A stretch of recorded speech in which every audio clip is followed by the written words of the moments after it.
Handing your kid a smartphone means quietly handing over the keys to their entire world. It quietly shapes their sleep, focus, and your daily trust, whether you check their screen or not. Most parents think setting up a monitoring app means becoming a digital dictator, but that advice gets it backwards.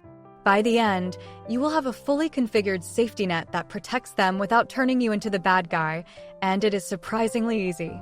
Let us be honest about what happens the moment you hand over that device. You smile, they smile, and then 3 days later, you catch them hiding the screen when you walk into the room. The dynamic shifts. You start feeling like you have to hover, and they start feeling like they have to hide. That is exactly why we are setting up a dedicated parental control application today. But here is the mindset shift most people miss. We are not installing this to spy on them. We are installing it to scaffold their independence. Think of it like training wheels on a bicycle. You do not put training wheels on a bike to prevent the kid from ever riding it. You put them on so they can learn how to balance without breaking their neck. Picture this. It is a Tuesday evening, and you are sitting at the kitchen table with your child. The phone is right there in the middle of the table. You are not sneaking into their room at midnight to install software like some kind of digital detective. You are doing it together in the light of day. This single act of transparency changes everything. It removes the secrecy and replaces it with collaboration. So, let us walk through the actual setup, starting with the installation. You will need both phones in the same room. First, you go to your app store and download the parent version of the monitoring tool. This is the command center. You will create your parent account right there on your own device. Once that is done, you hand your child their phone and guide them to download the companion app for kids. Now here is where it gets interesting. When the child app opens, it will ask for a pairing code. Your app will generate a unique code on your screen. You read it out loud, and they type it in. It takes about 30 seconds. But do not rush this part. This is the moment you say, "We are doing this together because I care about your safety, not because I do not trust you."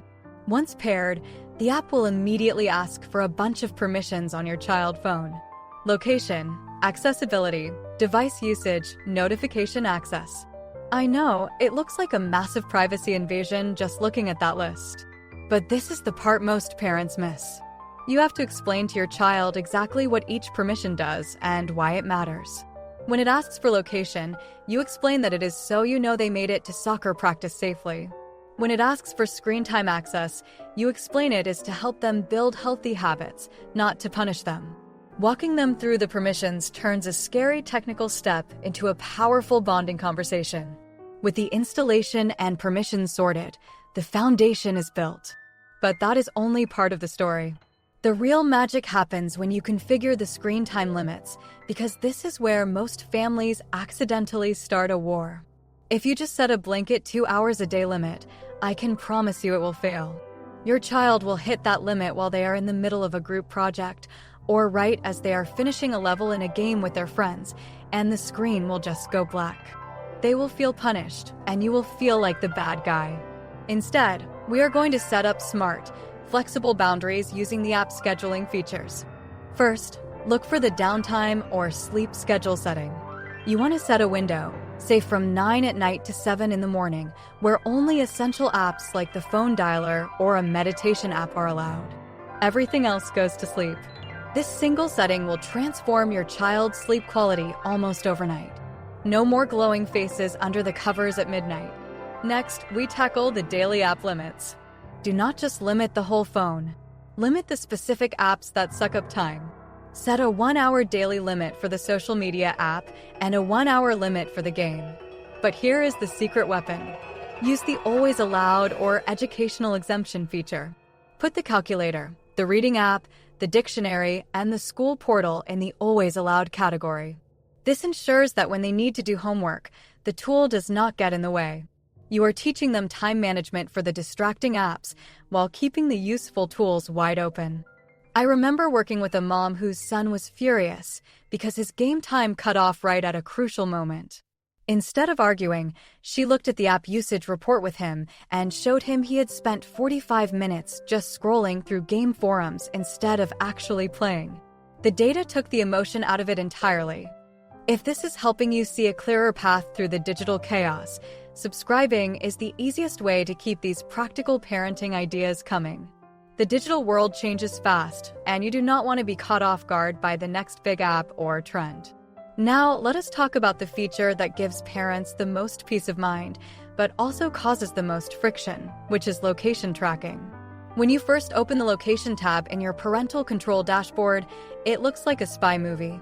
You see a map, a little avatar of your child, and a history of everywhere they have been. It is incredibly tempting to refresh that map every 5 minutes. Please do not do that. If you treat the location tracker like a live surveillance feed, you will drive yourself crazy. And if your child finds out you are watching their every micro movement, it will destroy the trust you just built during the installation. The right way to use location tracking is through geofencing, which is just a fancy word for safe zones. In the app settings, you will draw a digital circle around your home, their school, and maybe their grandparent house or their regular practice field. You set the app to notify you only when they enter or leave these specific zones. Imagine this. You're at work and your phone quietly buzzes. It is a notification saying your child has safely arrived at school.